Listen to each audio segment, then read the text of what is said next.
ใจวัดนาคเสโน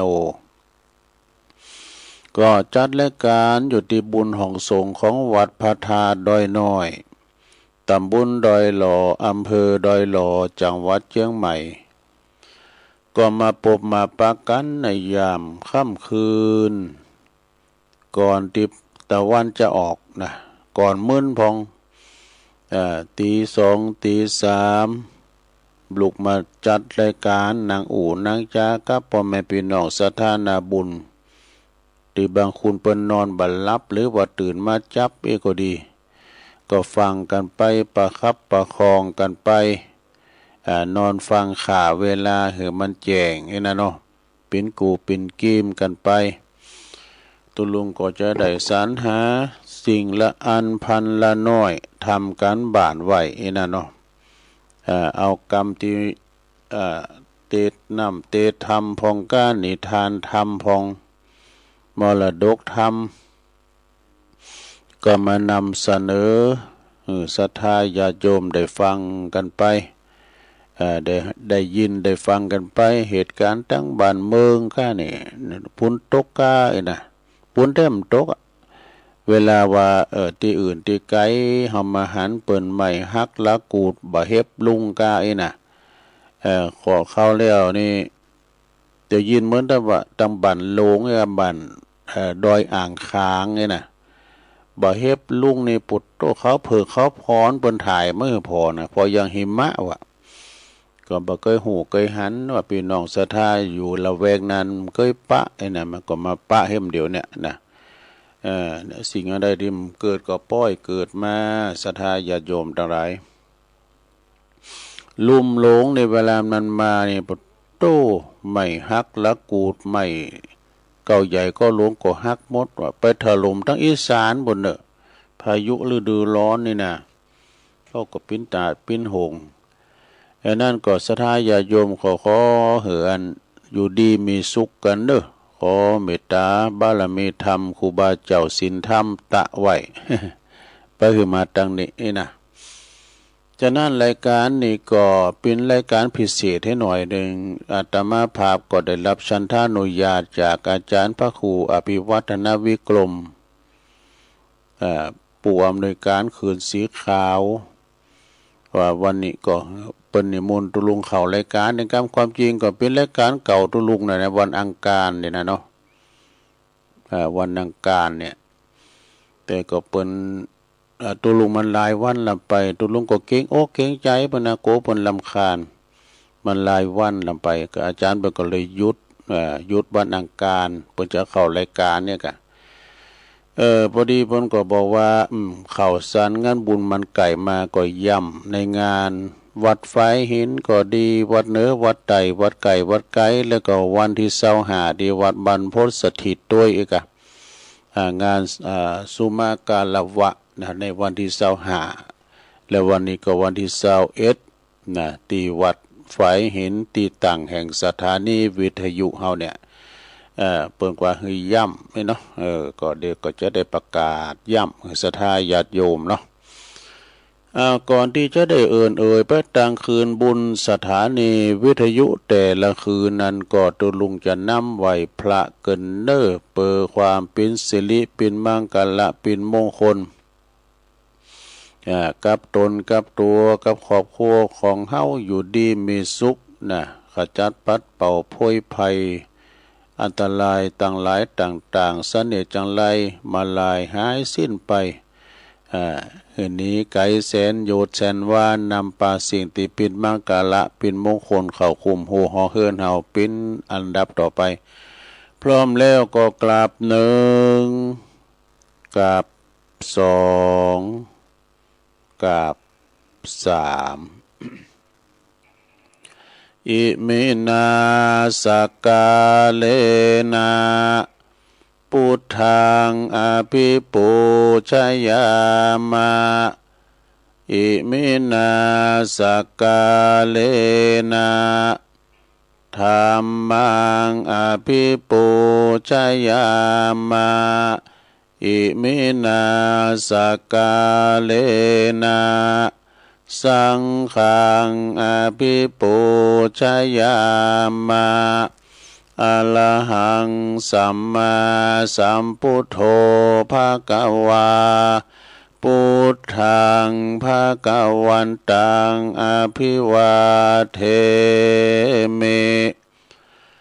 สวากขาโตภะคะวะตาธัมโมธัมมังนามัสสามิ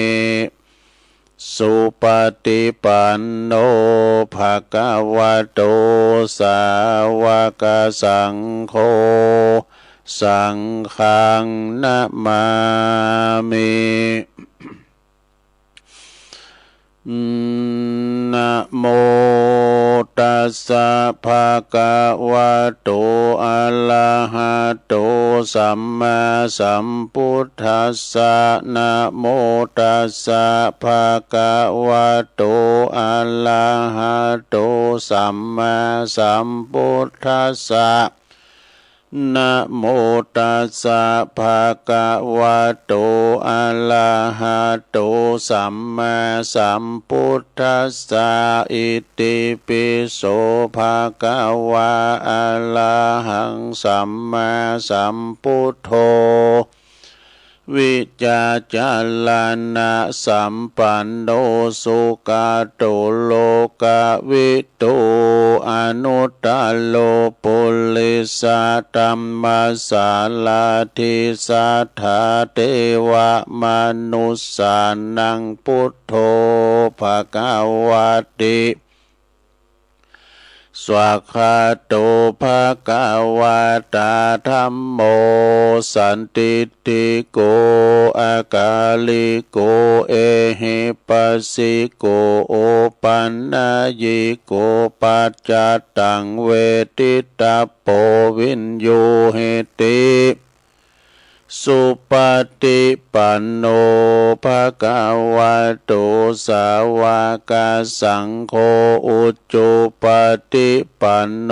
ภะคะวะโตสาวกสังโฆญาญาปฏิปันโน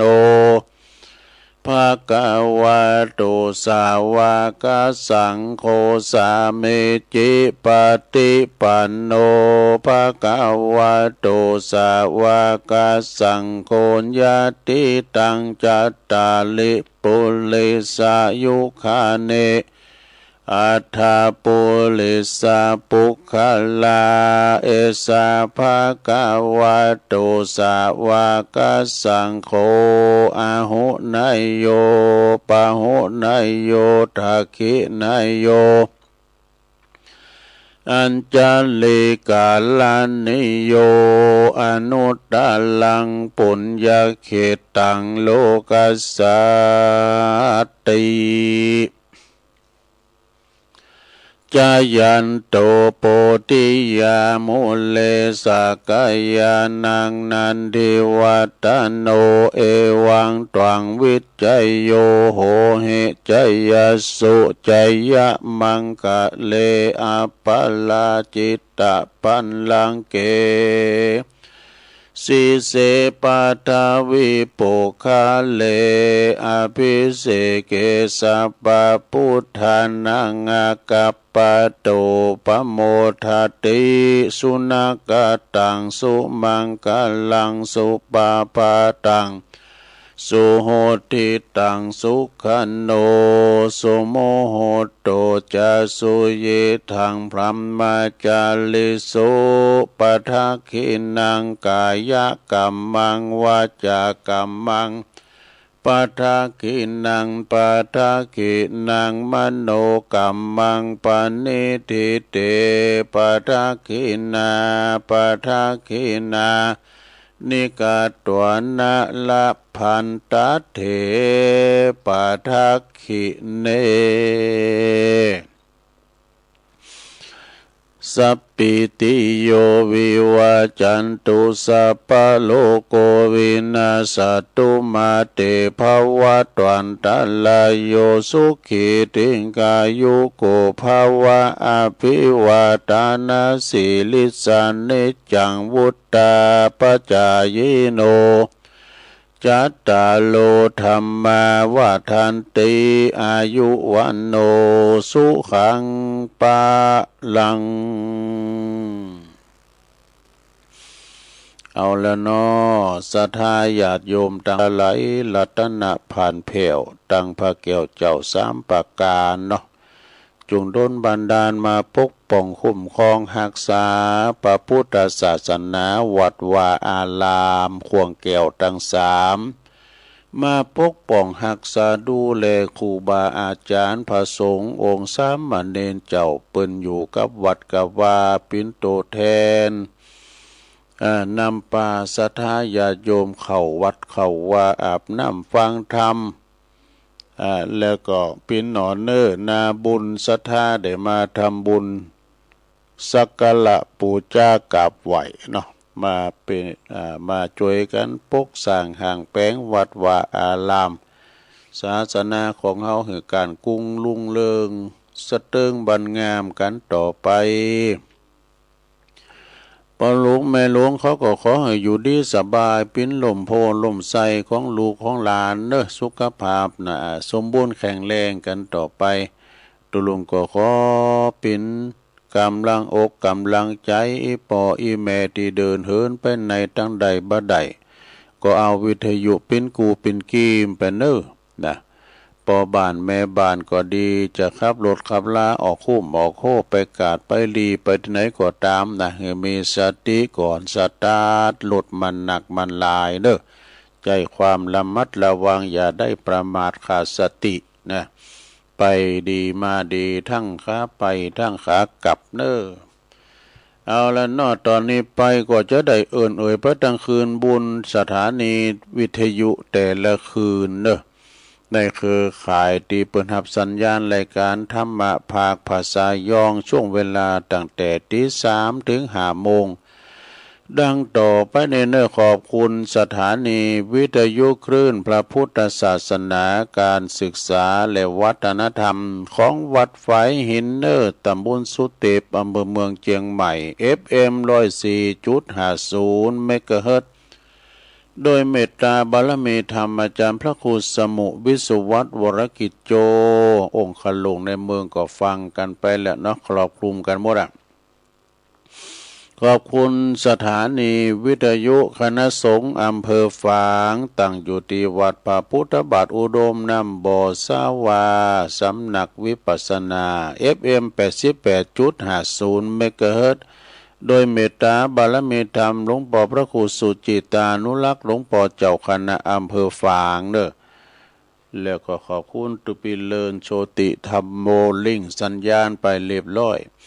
ขอบคุณสถานีวิทยุแดนดินถิ่นล้านนาตั้งอยู่ที่บ้านโฮงงัวตำบลนำบ่อหลงอำเภอสันปัดตองเนอ FM 103.50 เมกะเฮิรตซ์โดยคุณรุจิสมบัติเงาคำคืนนี้ก็ไปไกลเพียวหลายดอยพุ่นเด้อขอบคุณสถานีวิทยุคืนธรรมะของชุมชนวัดห้วยตองซักตำบลคงเป้าอำเภอจอมตองเนอ FM 98.75 เมกะเฮิรตซ์โดยเมตตาบารมีธรรมอาจารย์พระครูวาปีวรมานิตเนอโซนไต่ซ้ายไต่ก็ฟังกันไปนะขอบคุณสถานีวิทยุมนเสียงธรรมจากอำเภอแม่แจ่มวัดบุพาราม FM 106.25 เมกะเฮิรตซ์เนอะโดยเมตตาบารมีธรรมหลวงพ่อท่านพระครูมงคลวิสิทธิ์หลวงพ่อเจ้าคณะอำเภอแม่แจ่มวัดบุพารามเนาะขอบคุณท่านปลัดอุทัยถึง2อุทัยโดยเนอะขอบคุณสถานีวิทยุเน็กเนลเรดิโอ FM 96.75 เมกะเฮิรตซ์ตั้งอยู่ที่บ้านจงตำบลทุ่งกวาวห่างหุ้นส่วนจำกัดอนุสรณ์เรดิโอเนอะอำเภอเมืองปานจังหวัดลำปางขอบคุณสถานีวิทยุชุมชนคนเหนือเขื่อนตั้งอยู่ที่บ้านดุงดำอำเภอฮอดจังหวัดเชียงใหม่ FM 90.75 เมกะเฮิรตซ์ขอบคุณสถานีวิทยุเพื่อการศึกษาและก็พัฒนาอาชีพอารีโอเอลิโนเน็ตเบิร์ก FM 103.00 เมกะเฮิรตซ์อำเภอเมืองจังหวัดลำปางและขอบคุณสถานีวิทยุวัดบรรพตสถิตเนอร์จังหวัดลำปาง FM 106.50 เมกะเฮิรตซ์โดยเมตตาบารมีธรรมอาจารย์ท่านพระมหานพดลสุวรรณเมธีเจ้าคณะอำเภอวังเหนือเจ้าอาวาสวัดบรรพตสถิตนะจังหวัดลำปางเจ้าอาวาสวัดบรรพตด้วยเนาะแล้วก็ขอบคุณท่านพระมหาสมชาติชาตะปัญโยอันนี้ก็เป็นผู้ดำเนินงานหลายอย่างนะอันนี้เป็นรายนามคืนบุญแต่ละคืนทำมีเปิ้นเขาก็ไม่ได้ยินเนาะลงเอ้ยมีเปิ้นเด็กก็กล้องสัญญาณเปิ้นก็บ่ได้รับบ่ได้นอนเจ้าหน้าที่ดีเจที่เปิ้นคุมสถานีเนี่ยก็ที่จะเกาะกล้องสัญญาณเอาอันรายการครูบาอาจารย์ครูต้นครูองค์เข้าไปสู่วิทยุของเปิ้นแล้วก็แผ่พายกระจายเสียงไปให้ศรัทธาญาติโยมฟังกันอยู่ทั้งบ้านทั้งจองเนี่ยนะศรัทธาญาติโยมทั้งหลายได้ฟังกันไปก็รับกันไปกะฉะนั้นวันนี้ก็มาพบมาปะกันแถมวันหนึ่งเนาะศรัทธาญาติโยมมาปะกันวันนี้ก็ตะลงกับวันอังคารเนาะวันอังคารที่21นะ21ของเดือนเมษายนพุทธศักราช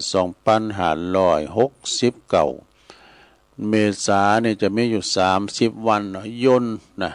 นี่จะมี30วันถ้าคมนี่31เนี่ยเนาะเล่มยังมี32แต้มมีกะ ตึก31เนาะสดาวันเวลาก็ลงเลยผ่านไปบัดนี้ก็จะเข้าสู่ตั้งปลายเดือนของเมษาแล้วเมษานี่เป็นเดือนที่ร้อนที่สุดในสถาได้ตึงมื้อตึงวันนี่นะถ้าว่าฝุ่นมันลุงเจ้าฟองนี่ก็จะยังแควนก่อนปีใหม่ตกมาดับปิดฝุ่นปิดร้อนดับ PM.25 พองนี่นะเนาะดับหมอกควันพองโอ้ตึงมื้อตึงวันนี่มันก็ร้อนมันร้อนอากาศมันร้อนแดดก็ประมาณเนี่ยซะนะก็ระมัดระวังเกี่ยวกับอากาศร้อนเพราะว่าฝุ่นมันบ่ตกเตยนะ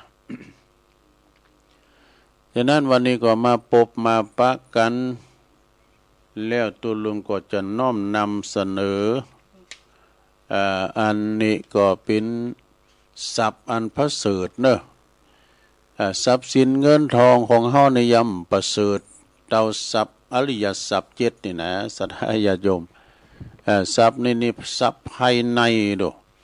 แก้วแหวนแสนสิ่งเงินคำกำแก้วนี่เป็นทรัพย์ภายนอกอยู่ทรัพย์ภายในนี่มันมีคติธรรมตัวนะมี7อย่างเรียกว่าอริยทรัพย์7นี่ทรัพย์คือความดีที่มีอยู่ในสันดานอย่างประเสริฐ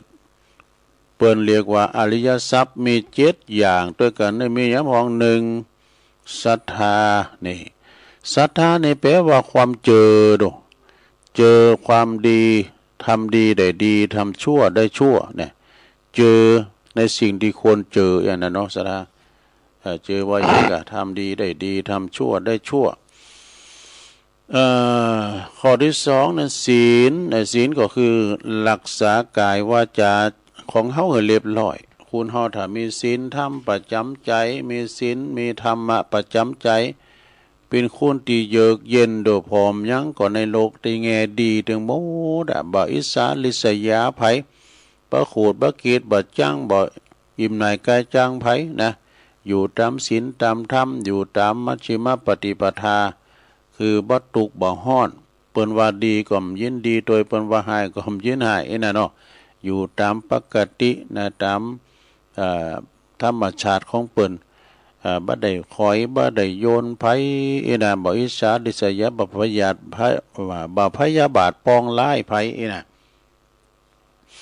อยู่อย่างศีลอย่างธรรมเนี่ยเอาต่อไปข้อที่3เนาะอริยทรัพย์7ข้อที่3หิรินี่หิรินี่แปลว่าความละอายต่อบาปทุจริตทุกอย่างเนี่ยความทุจริตต่อบาปนะความละอายนะความละอายต่อบาปทุจริตทุกอย่างข้อที่4โอตตัปปะ โอตตัปปะนี่ก็ความสะดุ้งโกต่อบาปทุจริตทุกอย่างเนี่ยฮิริกับโอตตัปปะนี่เป็นก่อของกูกันเนี่ยฮิริความละอายแก่ใจโอตตัปปะคือความเกรงกลัวอย่างน้องแล้วก็ข้อที่ห้าพาหุสัจจะนี่แปลว่าความเป็นผู้เคยได้ยินได้ฟังมามากเป็นพี่ผู้โห่ด้วยได้ยินได้ฟังมาหนักคือทรงจำธรรมแล้วก็หูศิลปวิทยาหนักพาหุนี่นะพาหุสัจจะ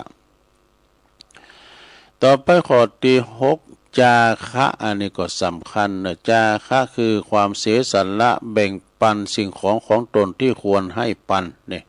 เอาพอมันตุกไล่เขียนใจมาอับจนกันยาเขาก็ไม่ได้กินนะมันซอกตอกนะเอาหือเปิ้นกินได้บุญหนักเด้อในขณะที่เปิ้นหิวโหยเนี่ยเอาเข่าของเปิ้นกินหือกำลังนะเพราะว่าให้กำลังผู้ให้ข้าวปลาอาหารสำหรับคนที่หิวโหยนะแปลว่าหือกำลังก็กำมั่มได้กินข้าวจะปินปินะปิเข่าซะท่าจะปินปิปินลุ่มให้แต้การบาดได้กินเข่าไอ้แล้วเนี่ยบทตัวเข่านี่มันเป็นยาติบดูสถานเนี่ยตุลุงจังหวะเนี่ยเข่าตกถึงต้องเป็นยาติบกองทัพนั้นเดินด้วยท้องเนี่ยถ้าเขาไม่ได้กินเข่านี่รู้เยกันนักกันนะก็ตึงบ่ได้นะกินเข่าไปอิ่มน้ำสำล้านก็เขาก็ทำการทำงานไปขณะที่เปิ้นหิวนะเปว่าจาคะนี่นะบริจาคสิ่งของตนแก่คนที่ควรให้ปันเนี่ยจะว่าเอาไปปันเปิ้นแล้วเปิ้นเอาไปขายต่อก็มใจก็ต่อไปข้อที่เจ็ดสุดท้าย ข้อที่เจ็ดเนี่ยเรียกว่าปัญญานี่ก็คือสติสมองปัญญาก็ให้เนาะปัญญารอบรู้ในสิ่งที่เป็นประโยชน์และไม่เป็นประโยชน์เนี่ยปัญญานี่นะปัญญาเนี่ยเป็นควบคู่กับศรัทธาเหมือนกันเนาะศรัทธาบางงมงายก็มีปัญญาควบคุมอริยทรัพย์เจ็ดนี่เจ็ดประการนี่นะดีกว่าทรัพย์ภายนอกเช่นแก้วแหวนเงินทองเงินคำกำแก้วอย่างนี้เป็นต้นนะควรแสวงหาไว้ให้มีในสันดานนี่ก็ไม่ใช่ว่าเป็นคำหยาบนะหลวงเด้อไอ้สันดานนี่มันก่อนนี่ว่าอันไหนเนาะ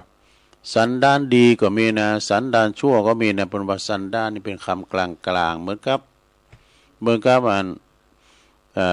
เรียกว่าเนี่ยเป็นคำกลางอย่างกรรมไม่กันเนาะกรรมดีก็มีกรรมชั่วก็มีแล้วเพิ่นอธิบายต่อไปนะว่า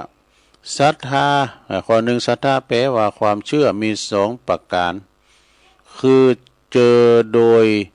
ได้ตริตรองเหตุผลโดยท่องแท้แล้วและเจอโดยบ่ได้ตริตรองเหตุผลศรัทธาเป็นอริยทรัพย์หม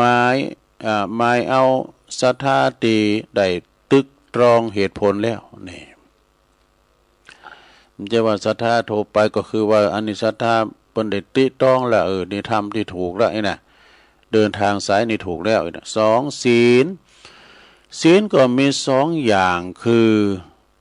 อาคาริยศีลห้าศีลแปดแล้วก็กรรมบท10จัดเป็นศีลของคฤหัสถ์นะแล้วก็ศีลอาคาริยศีลเนี่ยเป็นเรียกว่าศีล227จัดเป็นศีลของบรรพชิตนะศีลตุเจ้ามี227กันในสถานเนี่ย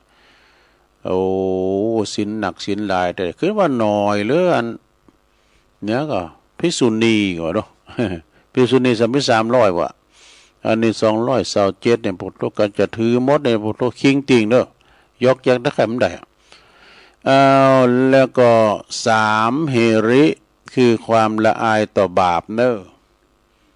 แล้วก็4โอตตัปปะก็คือความเกรงกลัวต่อภัยอันจะเกิดการทำบาปเนี่ย5ข้อที่5พหุสัจจะก็คือเพียรศึกษาความรู้เพียรศึกษาหาความรู้เนี่ย6 จาคะนี่ก็คือการยอมสละปันของตนแก่คนที่ควรให้ปันนะกะข้อที่เจ็ดสุดท้ายเปิดอธิบายว่าปัญญามีสองอย่างก็คือโลกิยปัญญาปัญญาของปุถุชน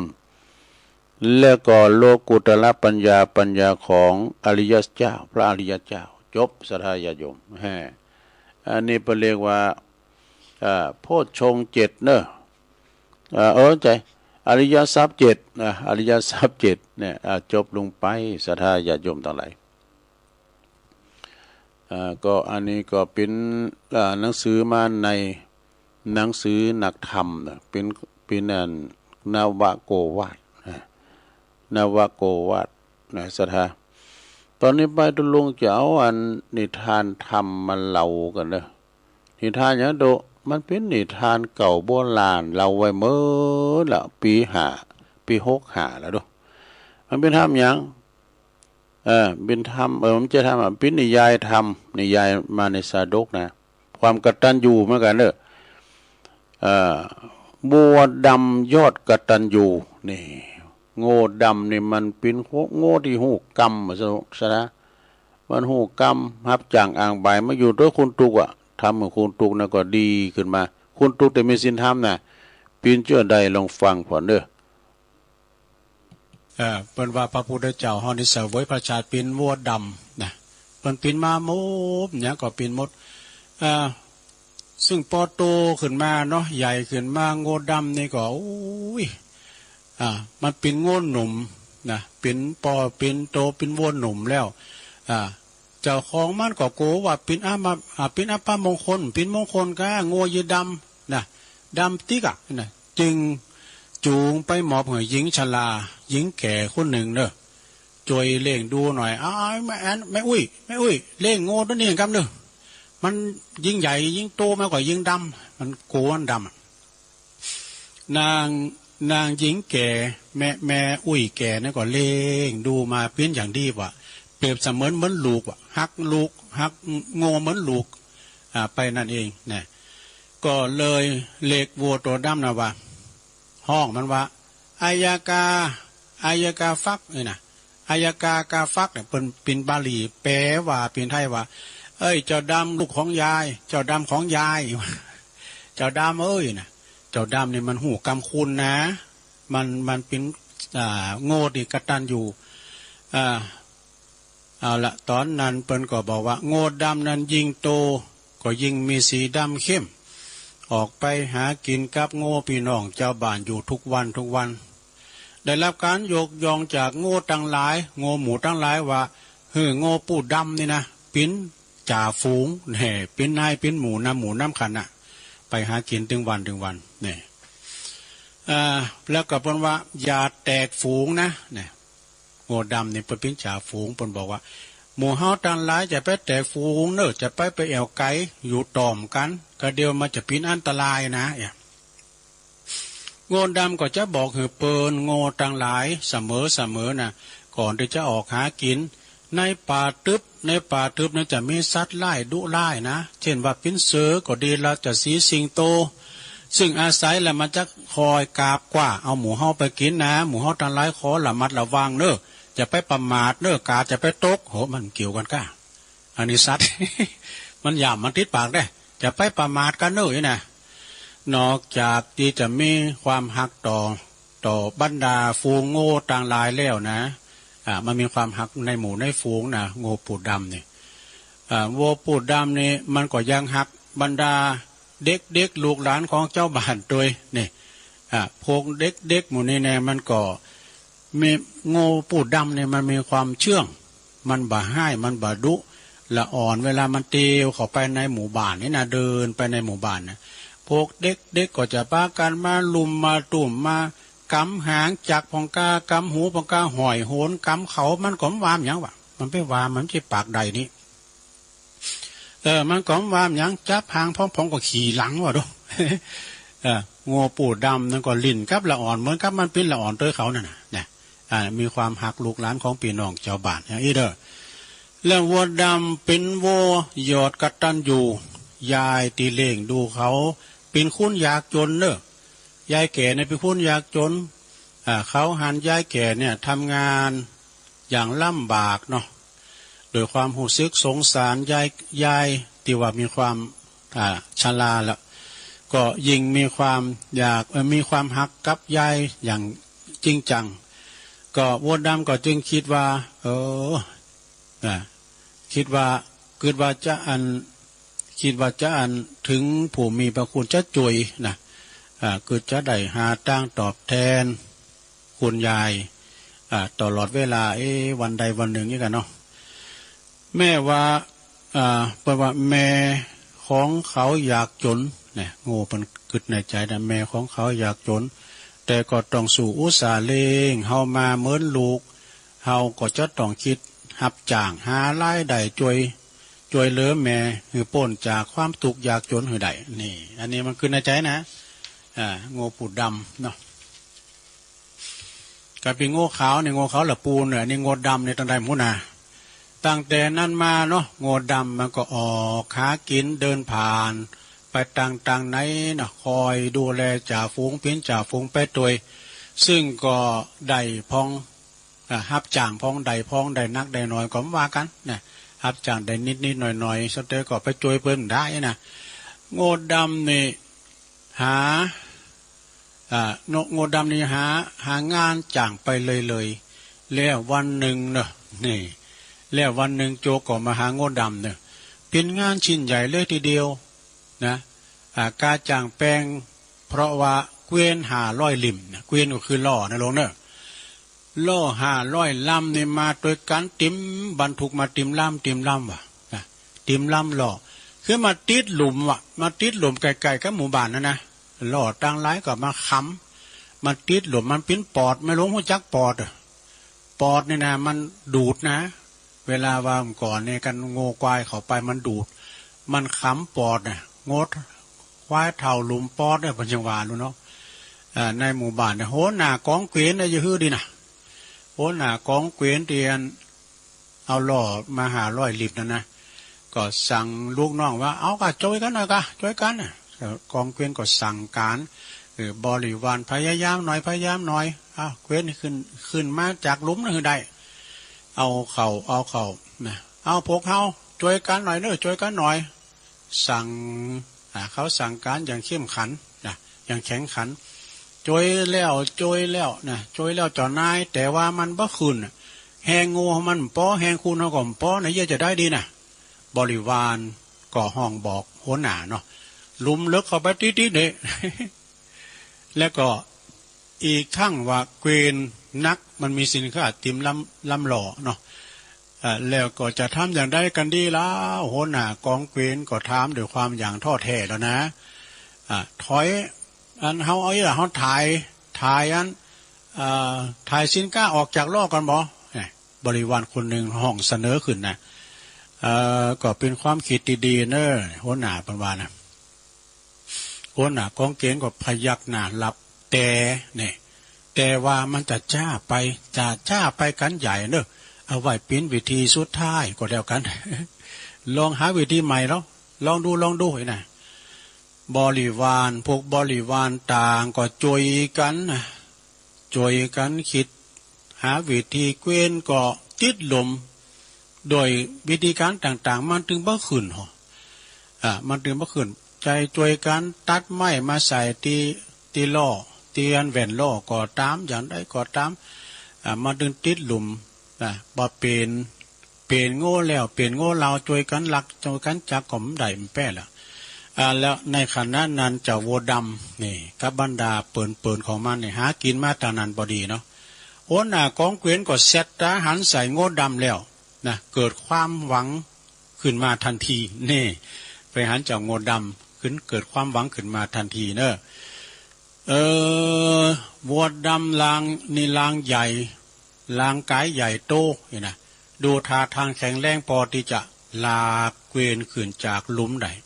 เขาเกิดพร้อมกับห้องถามเด็กเลี้ยงงูทั้งหลายว่าไอ้หนูเจ้าวัวดำเนี่ยเป็นของไผวะของยายในหมู่บ้านนายท่านของยายพวกเด็กๆตอบเนาะ ถามทำไมล่ะนะห้องหน้าเนาะก็เกวียนของข้าเนี่ยถึงมดเนี่ยมันติดหลุมนะมันค้ำปอดโหหน้ากองเกวียนก็ตอบอยากจะหืองอนปูดำเนี่ยนะช่วยลากหน่อยเนาะข้าหันว่าโงดำนี่เพื่อจะแข็งแรงนะก็เลยถามมันเจ้าของ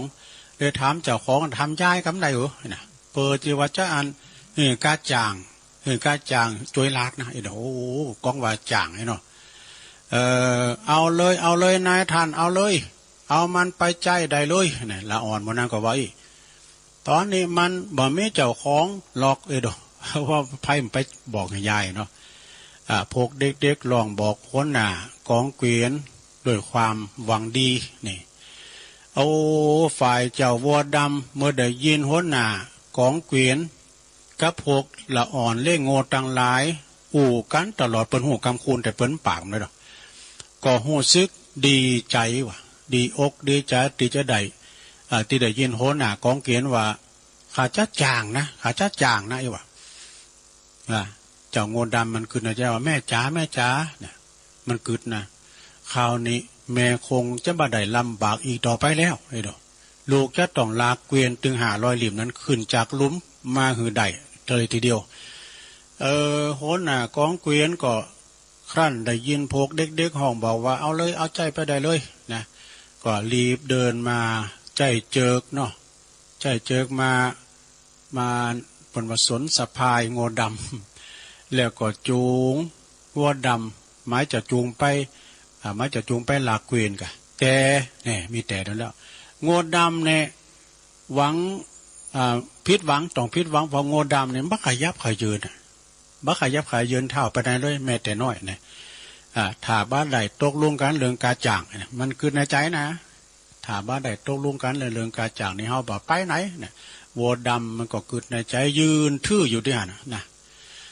โหหน้ากองเกวียนหู้ความในเนาะหู้ความต้องการของเจ้าวัวดำเนี่ยเป็นอย่างดีเลยเจ้าจึงงั้นไปไก่นะไปไก่เจ้าวัวดำแล้วก็บอกว่าเจ้าดำเอ้ยเจ้าวัวดำเอ้ยขอให้เจ้าช่วยข้าหน่อยเถอะช่วยลาเกวียน500 ลิ่มนี่ขึ้นมาจากหลุมแล้วก็ขานี่จะหือกระจ่างอย่างงามเด้อเล่มละ1เล่มละ2กับ5 ปณะรวมกันหมดแล้วจะได้1 ปันกับ5 ปณะดูจะได้รวมกัน1 ปันกับ5 ปณะปวดโตโง่ก็ดีอกดีใจเนาะกันนี้แม่มตุกแล้วไม่ได้ลำบากแล้วกันวัวดำปออกปอใจในราคาในราคาโหนาที่บอกว่า1 ปันกับ5 ปณะแล้วก็ดังนั้นแล้วก็จึงตอบตกลง ก็คือว่าเดินไปตีเกวียนหลิ่มแรกทันทีพกบริวารของนายเกวียนก็เลยจับเกวียนจับเทียมเกวียนเนาะลากหลิ่มแรกออกจากก็ปล่อยให้ลากงัวดำลากออกมาเป็นสักอึดใจเดียวก็ลากเกวียนขึ้นมาได้เป็นลำแล้วลำเราตั้งแต่ลำแล้วจนทั้งลำสุดท้ายตึง500 ลิ่มได้หมดนะสะดาดูโอ้มันมีแข็งแรงได้500 ลิ่มแล้วหมดแล้วก็วัวดำลากขึ้นมาจากหลุมได้ตามลำดับแม่จะเน็ดจะหน่อยบางพองแต่ก็บ้าอ่อนล่าเนี่ยเพราะมีความหวังว่าการจ่างตึง1 ปันกับ5 ปณะนี่มันจะหน่อยนะไอ้นะเนาะอีแม่มตุกมยากแต่นี่ไปสบายแล้วอีกซึ่งตนเจอว่าจะสามารถช่วยให้แม่พ้นจากความลำบากยากเข็นได้วัวดำเป็นก็ลาเกวียนขึ้นไปเลยในถ้ำกลางปอกาเกวียนนะปอกาเกวียนติมองพอดูโดยความชื่นชม โดยความรุ่นแล้วก็ชื่นชมจนกระทั่งสามารถลากได้ทั้งหมด500 ลิ่มปวดโถกับนี่ละอ่อนเล่งโงเฮกันแล้วใจโยกันละเฮกันละรุ่นด้วยช่วยกันรุ่นโหหน้ากองเกวียนนะรับเอาเงินในห่อเนาะเพิ่นห่อไว้ด้วยห่อไว้แล้วไปมัดไว้ที่ข้องวัดที่คอวัวดำนะแต่แทนที่วัวดำจะออกเดินทางไปที่บ้านหรือว่าออกจากห่างออกไปหากินต่อ โง่ดำกับยืนขวางเนี่ยยืนขวางหน้ากองเกวียนของโหนหน้าของหน้ากองเกวียนน่ะยืนขวางอย่างนั้นไว้ทำไมเป็นว่าทำบ่หือสามารถที่ว่าเดินกันไปได้ก็เกวียนเหมือนนั้นก็ออกไปไม่ได้เพราะว่าโง่ดำมันขวางอยู่เนาะเหตุฉันไหนโง่ดำถึงขวางอยู่เพราะว่าโหนหน้ากองเกวียนนี่คิดจะกินแห้งกาจ่างคาจ่างนี่บ้าขบตกลงกันว่าตอนแรกว่า1 ปันกับ5 ปันนะบริเวณนี้ที่แท้จริงนี่โหนหน้ากองเกวียนใส่500กับ5 ปันนะก็ได้กึ่งเดียวมันก็หูมันก็ได้ฝ่ายโหนหน้ากองเกวียนเข้าใจแต่ก็ถึงกิริยาอาการของเจ้าโวดำก็เลยยอมเพิ่มเหมือนได้500กับ5 ปันนะรวมเป็น1 ปันกับ5 ปันนะดูครั้นใดกาจางครบแล้วโวดำก็หลีกตั้งหือเกวียนตั้งหลายนายของเกวียนตั้งหลายเดินทางกันต่อไปนะแล้วก็เอาห่อเงินนั่นน่ะปิกมาบ้านหือหญิงแก่หือแม่เบิ่นนะผู้เป็นเสมือนแม่เนาะของตนเองกระท่อมอยู่ในกระท่อมในหมู่บ้านนะหญิงแก่ดีอกดีใจว่าโอ้ยดีอกดีใจเอาชะตาไหนมาลูกเอ้ยตึง1 ปันกับ5 ปันนะก่อนนี่จำนวนมากอย่างอี้แล้วก็แต่ว่าขณะนั้นก็รู้สึกว่าสงสารเจ้าโวดำมันทำงานนักเปิดตนเองนะละอ่อนเลี้ยงควายเลี้ยงโง่ยายเจ้าโวดำมันเก่งมากเลยนะยายมันไปหับจ่างลาเกวียนจากติดหลุม500 ลิ่มจนหมดและได้กาจ่างมาเนี่ยมันก็รีบมาหือยายเนี่ยเด้อหญิงแก่ก็จุนวันน้ำตาไหลพรากทันทีเนี่ยพอได้ยินละอ่อนเล่งโง่เราหูฟังว่าเจ้าของโคตรปนเป็นเจ้าของโง่ดำเนาะฟังนางก็เดินไปลูโผเจ้าดำซึ่งบัดนี้เปิ้นนอนอยู่ไกลๆนะนอนอยู่ไกลๆกับแม่เปิ้นเพราะว่าความอ่อนเพลียนางจึงเอาน้ำอุ่นๆมาลูบเนื้อลูบโตตาน้ำมันที่เจ็บที่ปวดเมื่อยไข้ที่ไหนเพิ่นก็ตาโนดก้านเหรอนะจากนั้นก็หาน้ำหายาที่อร่อยที่สุดมาให้เจ้าวัวดำกินนะวัวดำกับหญิงแก่อยู่กันจนถึงวันสุดท้ายก็ลุ่มหายใจจากกันไปนะเพราะว่าได้เงินอยู่1 ปันกับ5 ปันนะเจ้าวัวดำก็เลยมีความกตัญญูอยู่กับคุณยายตลอดชีวิตจนถึงลุ่มหายใจจากกันไปนิทานเรื่องนี้ก็จบลงไปซะได้เนาะนิทานเรื่องนี้เปิ้นสอนหัวว่าความกตัญญูเป็นคุณธรรมสำคัญที่ทำให้คนเฮาเนี่ยเข้มแข็งแล้วก็อดทนเหมือนกับเจ้าวัวดำยอดความกตัญญูต่อหญิงแก่นะหญิงแก่แล้วก็ยอมทำการนักเปิดจะได้ตอบแทนพระคุณของนางนั่นเองจบสดาญาโยมทั้งหลายอันนี้ท่านในธรรมเลิงวัวดำยอดกตัญญูตีอาจารย์ชัยทองขันซึ่งก็เป็นมันกับได้จัดรายการด้วยตุลุงเนี่ยอาจารย์ชัยนะเป็นมอบนิทานธรรมมาตุลุงจัดลายทั้งหมดตุลุงเข้ารายการใหม่ๆเอาตุลุงถ้ามีกรรมตึกมีกำเอานี้ไปเล่าตุลุงก็ได้พ้นแท้เนอะจบลงไปเนาะศรัทธาญาติโยมทั้งหลายนิทานธรรมได้รับความอนุเคราะห์จากอาจารย์ชัยทองขัน ริมใหญ่แหละเนาะริมโลงมีหลายตอนวัวดำยอดกตัญญูนี่โง่นี่ขนาดพิสตาลิสานนะเนาะก็มีความกตัญญูกับหญิงแก่เจ้าของเดิมมันจะฮื้อน่ะมันโกมันคืดโตคืดจ้ะโง่ยังเป็นสีดำเลยกะยิ่งใหญ่ก็ยิ่งดำแต่เป็นควายนี่ก็ยังดีอยู่อันนี้ขึ้นสีดำแต่เป็นโง่ขาวก็โง่ขาวละปูนเลยเนาะโกมันคืนมาจากก็เลยไปมอบให้หญิงแก่ยายแก่เล่งหรือหักเหมือนลูกเหมือนหลานเนี่ยสัทธาหักโง่ต้นนั้นเหมือนลูกเหมือนหลานก็โง่ดำแล้วก็มีความกตัญญูในสัทธาเนี่ยมันก็โง่กุลนะมันได้กินได้เล่งมันได้อยู่กับยายแก่ก็ถือว่าเป็นถือเป็นแม่มันนี่กันเนาะเป็นว่าโง่ดำนี่ก็คือ พระพุทธเจ้าเปิ้นเสวยพระชาติเป็นโง่ดำเนาะมาสนองกุลยายแก่ติดทุกข์ยากเนาะที่ยากจนเป็นนิทานธรรมเน้อศรัทธาญาติโยมทั้งหลายเกิดว่าคุณเฮาเนี่ยเป็นคนที่มีมันสมองมีความคิดมีความกตัญญูก็จะสู่อย่างโง่กันไผแบบกตัญญูนี่ก็สู่โง่มได้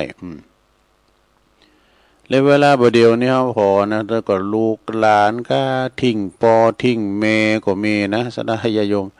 เอาตังหน้าปินไปเอาตังหลังปินยอมอย่าปีไหนก็มาแอวให้แม่เตือนอย่างดีอยู่เดินจีปีใหม่ก็มาสะเก่าดำโหนี่ถือแม่นว่าได้มา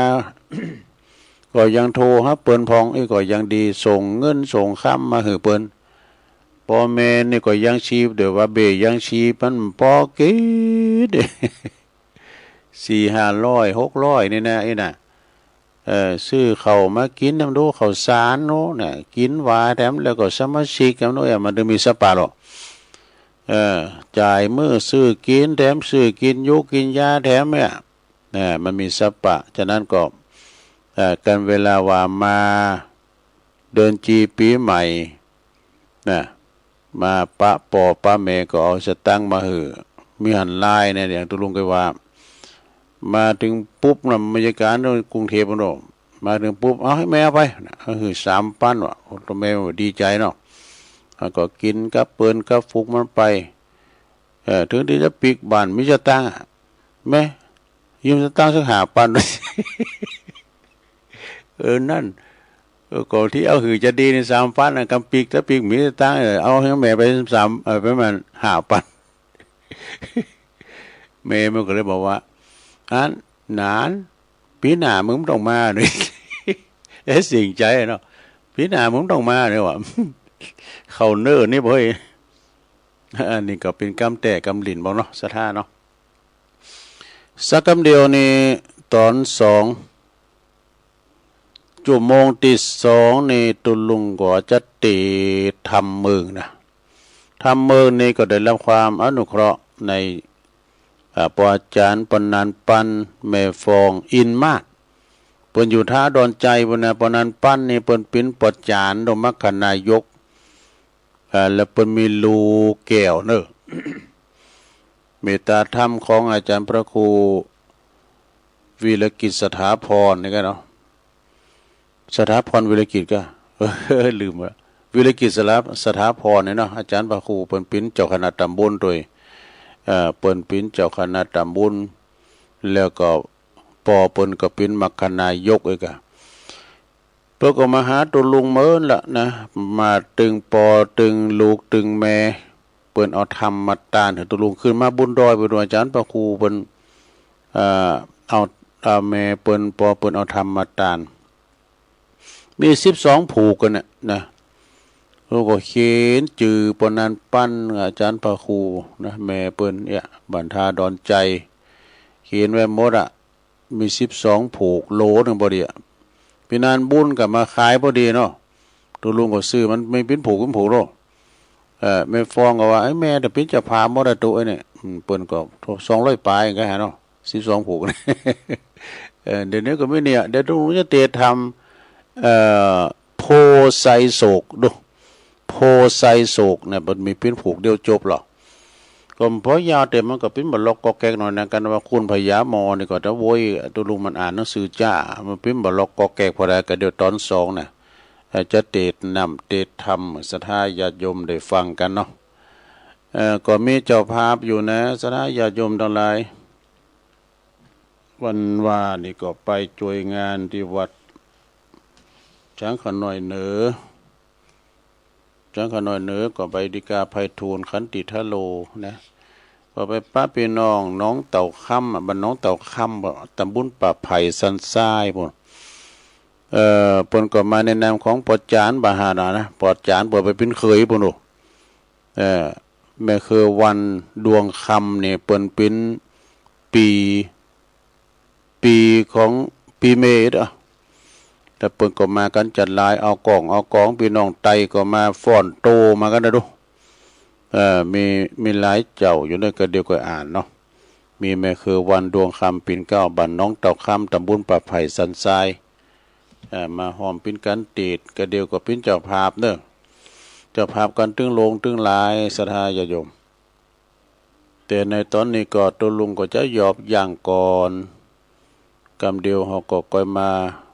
ฟังกันต่อในชั่วโมงที่สองแล้วก็จะมาฟังธรรมมรดกธรรมปืนเมืองโพไซโศกกันต่อไปความกตัญญูเหมือนกันเนอะนี่นะตอนนี้ยอบย่างกันเนาะเจริญพร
สิ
เอาแล้วศรัทธาสาธุชนญาติโยมต่างหลายเนาะตัวลุงก็พักเบรกพักครึ่งนั่งมึนลำไปก็กัดหลังกัดแหล่เจ็บหลังเจ็บแอวยกย้ายไปมาเนาะลุกไปเตียวไปเตียวมายืดเส้นยืดสายเนาะผ่อนคลายสักกำจิบน้ำลงคอแล้วก็มานั่งอู่กันต่อในชั่วโมงที่สองเด้อศรัทธาญาติโยมขณะนี้ตันทั้งหลายก็กำลังฟังรายการสเพเหระปะกินนกะขอนลุงไก่แจ้งรายการเสียงธรรมแสงทองดำเนินรายการโดยตุลุงยองมานางอู่นางจ้ากับปอออกศรัทธาก็ขณะนี้ก็เป็นเวลาอยู่ที่4:07 นาทีศรัทธาญาติโยมโอ้เวลาก็โวยเนาะพองก็ลุกกันมาแล้วนะลุกมาแล้วก็จังยื้อก็สูงไฟหนึ่งเขาเนาะทำหุงหาอาหารทำสำหรับกับเขาเล่งคาบเนากันไปนะประวัตินะคุณทอมเก่าว่าเล่งคาบเนากันไปเนาะกินข้าวกินน้ำก็ไปทำการทำงานกันต่อไปการไผก่อการมันนะปีใหม่เลี้ยวใหม่นี่ได้สตังก็เสี่ยงไปจัดหลายแล้วนี่สอหาเท่าใหม่นะเงินคำแก้วมันตายหาได้ มาทำกันไปฉะนั้นก็ศรัทธาญาติโยมวันนี้เป็นวันที่21แล้วก็เป็นวันอังคารตุยวันอังคารแล้ววันนี้นี่เอาให้หน่อยเนาะเอาประกาศเดียกรรมเนี่ยอาจารย์พระครูอภิวัตรว่าให้เน้นงานวันนี้เด้อก็ขอประกาศข่าวสารงานบุญย่ำเตือนพี่น้องศรัทธาแล้วก็คืนสีขาวบ่ใจคืนสีขาวก็ตามมชก็ตามนะครูบาอาจารย์พระสงฆ์องค์สังฆเจ้าที่วัดฝายหินตำบลสุเตปอำเภอเมืองเชียงใหม่ในเมตตาบารมีธรรมอาจารย์พระครูสมุวิศวัตวรกิจโจอาจารย์พระครูนี่เปิ้นก็เป็นผู้ตีความสำเร็จเบื้องหลังความสำเร็จของครูบาอาจารย์เปิ้นจัดตั้งสถานีแปลงวิทยุมาแถมสถามีแต่เก่าเดิมแล้วคืนนี้ก็ไปไกลโดยปิ้นแม่ไข่ใหญ่กันแล้วทำให้อันสถาได้ฟังนำฟังทำกันเนี่ยกันเนาะในองค์ขลงในเมืองนี่ครอบคลุมกันหมดหรอ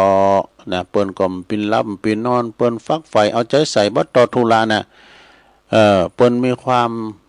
ามยินดีมีความชอบในการเผยแผ่ธรรมถึงแม้ว่าเปิ้นบ่อู่ก็ตามนะซะนะเปิ้นก็เปิ้นมาออกรายการนี่กรรมเนี่ยปุต้นนักแน่นแต่ว่าเปิ้นบ่อู่เป็นความสำเร็จเบื้องหลังของตุเจ้าทั้งหลายครูบาอาจารย์เนี่ยตุรมาอู่เนี่ยก็เปิ้นกล้องสัญญาณเนี่ยก็ไม่ได้ไปไม่ได้ยินกันเด้อเห็นน่ะเฮาก็จะมีความกตัญญูเพิ่นเนาะต่อวิทยุโดย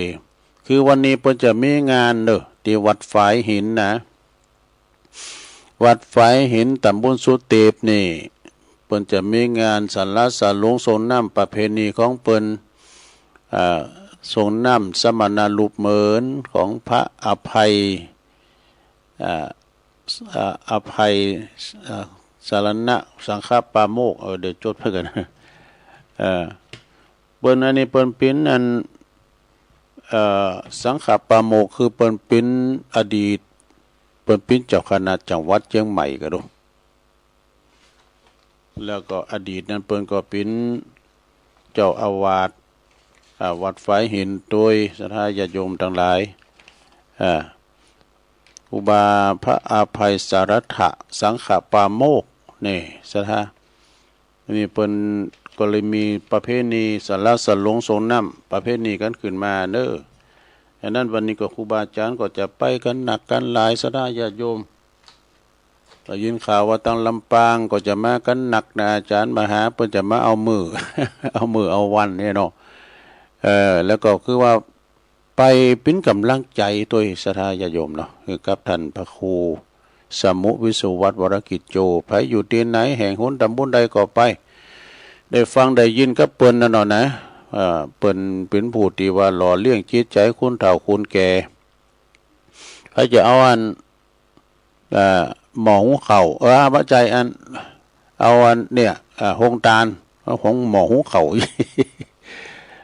เอาหงตาลไปเปิดก็ไปเด้อสถานเนี่ยวันนี้ในวันค่ำตอนเจ้าไปเลยเนอะตั้งแต่8 โมง 9 โมงไปนี่กะสถานครูบาอาจารย์เพิ่นจะมาพร้อมกันตั้งเวียงป่าเป่าก้าเมืองฟางก้าลำปางก้าอย่างนะมาจุ่มนุมกันนะมาทำบุญกันมาสรรสลงทรงน้ำเปิ้นก็จะมีวันนี้เด้อศรัทธาเด้ออาจารย์พระครูบอกว่าตุลุงออกรายการให้ย่ำตัวเนี้ยนะย่ำงานเนี่ยเปิ้นจะมีวันนี้แล้วเด้อศรัทธาที่วัดฝายหินตำบลสุเตปอำเภอเมืองเชียงใหม่ในเมตตาบารมีธรรมอาจารย์พระครูสมุวิศวัตวรกิจโจนะพี่น้องลำปางพวกก็มาหลายอยู่ก้าเนี่ยบ้านเกิดน้ำเกิดหินเกิดบ้านเป็นบ่ทั้งปวงนะแล้วก็เวลามีงานวัดไต่วันเนื้อพวกก็จะส่งทีมงานไปถ่ายทอดนอกพื้นที่นำทีมโดยตุปินหนุ่มตุปินหนุ่มตุปีโยเขาตุปีตะวันเขาเนนเขาเนี่ยนะปินันถิ่นเขาปินันด่าเขาได้จุยกันเนี่ยนอสดาเขาได้ยินได้ฟังก็ย้อนเปิ่นเนี่ยสดาอันนั้นก็เจอในวันนี้นะไปปากันที่วัดฝายหินเด้อวัดฝายหินวันนี้เนาะแล้วก็เดี๋ยวจะได้ตอนใต้จะได้ประกาศตาเตียนวัดบรรพตสถิตธรรมกรรมเนอะตอนนี้จะวาดธรรมไม่กะด้วยวาดธรรมอันนี้เอามาขันให้ก่อนดูประกาศประชาสัมพันธ์เน้นนี่นะเน้นย้ำอาจารย์พระครูอภิวัตรบอกว่าประกาศย้ำงาน2-3 งานนี่โตยกะเปิ้นได้ไปกินไปทานโดยการโหคุณเปิ้นเปิ้นก็มีความทุ่มเทเสียสละกะศรัทธาคุณเฒ่าคุณแก่ได้ฟังนำฟังธรรมกันเบื้องหลังความสำเร็จของตุเจ้าทั้งหลายตุนเนี่ยกันมีเปิ้นเอาก็ได้ออกรายการนะศรัทธาเนาะกลางคืนฝายหินเนี่ยเปิ้นฟังย้อนหลังพอย้อนหลังได้นะเนี่ยเปิ้นพอย้อนหลังได้แล้วตอนนี้ไปจะเตธรรมกันเด้อเตธรรมโพไซโศกเป็นอันทำผูกเดียวจบเนี่ยของปออาจารย์ปนันปันแม่ฟองอินมาศนะปุ้นทาดอนใจแล้วเจ้าภาพก็กระเดียวก็ค่อยประกาศเนาะแม่คือวันดวงคำเขาก้าน้องเต่าคำบุไม่ว่าจะเป็นแม่สีทอนอาทิตย์ก็ดีแม่อุไรวิริยาแม่จันทาพึ่งผากระเดียวเกมน้ำหยาดไว้เนอะนะติดน้ำติดธรรมแล้วก็หับปอนแล้วก็จะได้ประกาศข่าวสารงั้นบุญน้ำกำนี่แหละเนาะฟังธรรมกันเด้อฟังไปรับไปในลงเด้อนะโมตัสสะภะคะวะโตอะระหะโตสัมมาสัมพุทธัสสะพรหมติมาตาปิตาโลติสาทโวดุลาสาปุริสาตั้งหลายตั้งยิ่งใจพี่น้องอยู่ที่ตรงไกลกายอันมีใจใสสะอาดปราศจากมัวดำร่วมกาตำแผ่กว้างมาร่วมสร้างต่างบุญย่อยกย่อกุณหนุนแผ่เพื่ออุทิศแก่ภูมิมรณากลาจากโลกโพไซโศกเปปางเหลือแต่ยังภาพเก่าความว่างเปล่าอะไรต้นโพไซล่มกวางลูกห้อยคางอาสายตัวนี่ไก่ลาจับนาหาไหนหากจักมีแม่นลูกดีเกิดหอดห่อเข้าต้อเต็มทงเงินคำคงโกดล้านเสาะหาตัวบานนาคามมา ตัวปาลาเขตห้องตุกตัวต้องเมืองคนตัวสากลโลกกว้างนับอาจอ้าง100 ปีสุดวิธีต่างไตก็ควายหยาบก็บอกควายปบปามบอกปบแน่พ่อแม่เจ้าว่ากุลแผ่ปุตตาเหตุนี้นาบัดนี้เฮาจากจี้ใครจะขอปุตตาลูกเต่าพี่น้องเจ้าเอาสัตดับดาฟังที่เอาเป็นที่สอนใจยังกำขายพ่อแม่เป็นกำเนจาสอนขาดที่ก่อนสอนลูกเป็นธรรมผูกขียาอันพุทธานอนเนาตนตนปิ่นเก่าเงาปูนีตรัสภาษาบาลีอุเทศเป็นเนื้อเนตรคาถาว่าพรหมมาติมาตาปิตาโลว่ามโนเนื้อกล่าวพ่อแม่เจ้าเป็นพรหมเอกบรมลูกเราเมตตาผูกหัวใจลูกอย่าไก่ละห่างยามใดว่างก็ไปหาเพราะสองขาแก่เท่าจำจากเจ้ายิ่งใจฮักอะไรแต่ใส่บ่อาจได้อยู่นานจากพบผ่านแก้วเกตเพียงเสี้ยวเศษคืนวันกรรมมาปันจู้จอดบุญเสียงขอดวันได้จำไกลละจากจำใจพรากลับตาใจนั่นนาแต่หากบ่อยากจักลาจรยังอาวรลูกเต่าอยากหันเจ้าเลนลานมิไว้การเติบใหญ่สมดังไฟกึดฟานอยู่ด้วยกันพันผูกพ่อแม่ลูกลาเลนลานอยู่จุมกันพร้อมนาบอดแตกอาเปตาแต่สังขารลานั้นมันบ่มันชีพบ่อันทนทาน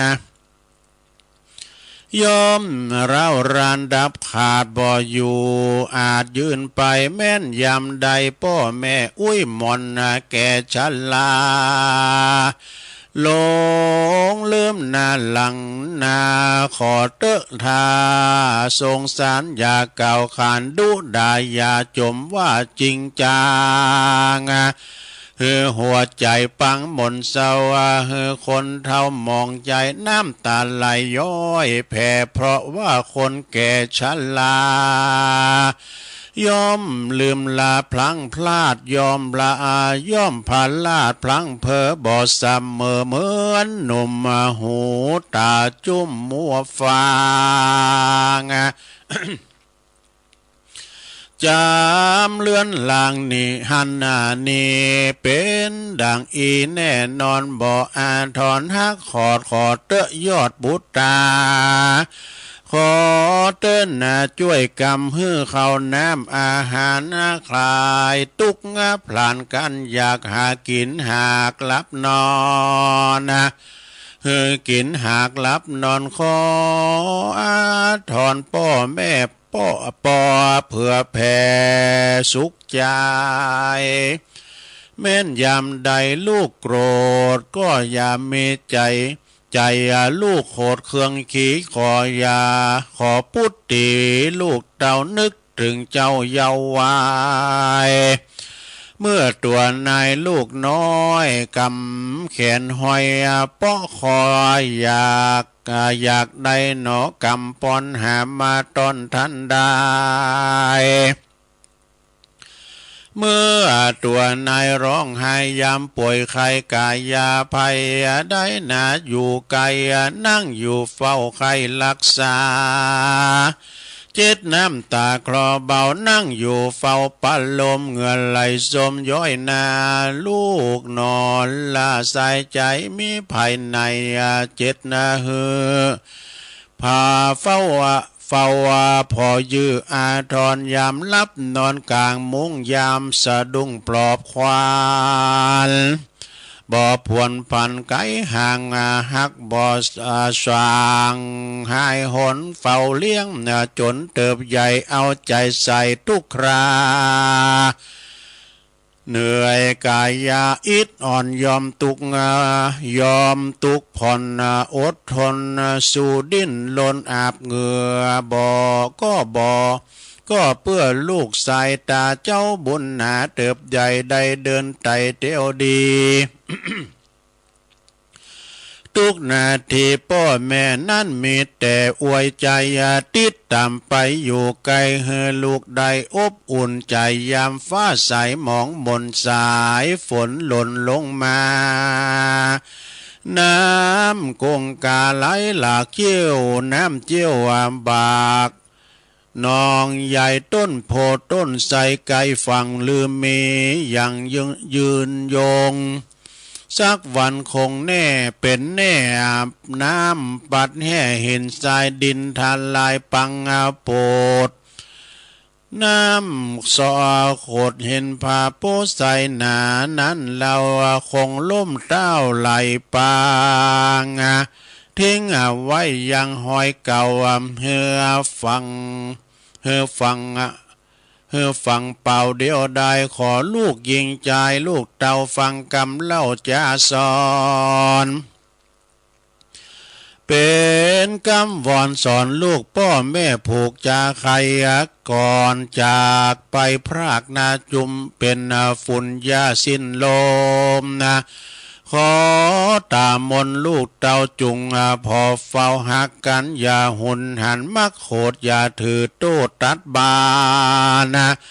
อย่าเนืองนันพิษทองเหือเปิ้นป้องไม่เดียวเป็นป้องไม่เดียวก็กลุ่มเกี่ยวยึดมันเป็นเจือกฟันสายใหญ่อำภัยเผื่อแผ่เหมือนดังพ่อแม่ยังอยู่ยามภาวังป่วยคายขออย่าได้วังลาจุ้มเยียวยาพอยื้ออย่าปล่อยเอกาอันวงศาพี่น้องอันเกิดร่วมต้องมาตาจักสอหาเหนือใจจักหาใดหรือเหมือนธรรมะเตือนสอนลูกผิดหรือถูกจันใดขอยิ่งใจพ่อแม่ตั้งเท่าแก่เอาพิจารณาเกิดพอแจ้งต่อหัวใจที่เฮาไขเก่าอูใจอวดหัวบาดใจว่ามาอวดหูจะสอนตั้งแต่ตอนบทตนที่สืบสนถึงปลายต้านต่างหลายจู้ผู้จุงพร่ำรู้ความไหนแด่เตือนนิที่ต่างขียาสั่งวันนั้นวิเศษจ่าห้องเหตุยังทำโปไซโศก็บังโกมสมเรสเด็จแล้วเท่านี้ก่อนแลสาธุสาธุสาธุจบลงไปศรัทธาญาติโยมทั้งหลายโพไซโศก เป็นทำกล่อมหรอมันปล่อยยาวนะทำกล่อมผูกเดียวจบนะศรัทธาเป็นธรรมผูกเดียวจบปออาจารย์ปนานปั้นแม่ฟองแม่จันฟองอินมาศปุณธาดอนชัยเมตตาธรรมอาจารย์พระครูวีรกิจสถาพรนะเปิ้นได้เอามาถวายนะได้2 ปีแล้วกันเนาะเปิ้นขึ้นมาบุญดอยน้อยนะตุลุงก็ทยอยเตดไปเอาหางอาจารย์ดันปาอาจารย์สมเพชรพองกาเอียกะแม่กิมหลังพองกาเอามาเตดนะแต่ก็เอานิทานพองเอียกะนะก็ต่อไปเอาปอนเด้อตั้งแม่คือวันดวงคำน้องเต่าคำป่าไผ่สันทราย1 2แม่สีทอนอาทิตย์น้องเต่าคำป่าไผ่สันทราย1 2แม่อุไลวิริยาบ้านหม้อน้องเต่าคำตำบลป่าไผ่ดูอำเภอสันทราย1 2แม่จันทราพื้นผาอย่างนั้นเนาะปูจาธรรมนะถ้าแถม1 2ก็ ก็เอาป้อนด้วยกันเด้อป้อนกันถึงหลวงถึงหลายเด้อศรัทธาญาติโยมทั้งหลายโยมธนกรนี่เดี๋ยวฟังอยู่กะอยู่ละปูนอยู่จ้าธนกรพรอัมพูนหรือว่าโยมดนุภานะคุณดนุภาพรอัมพูนก็ดีนะก็เอาป้อนด้วยเอาป้อนกันเด้อศรัทธาสัพพิติโยวิวัจจันตุสัพพะโลกวินาศตุมาเตภวัตวันตรายโยสุขีติขายุโกภวะอภิวาทนาสีลิสนิจังวุธาปัจจายโนจัตตาโลธรรมาวัฏันติอายุวันโนสุขังปะลังเอาละ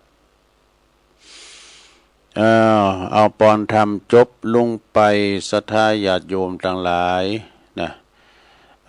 ก็มีนำธรรมคำสอนมีมรดกธรรมพองธรรมบรรยายพองก็ฟังกันไปศรัทธา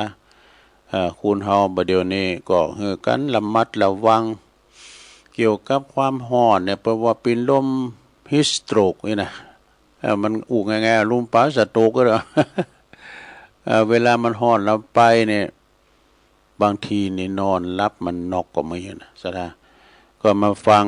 มาพอเฟซพอไลน์นะโอ้ครูบาอาจารย์เขาก็มรณภาพหลายเหมือนกันนะสะท้าไปตำปุนอัน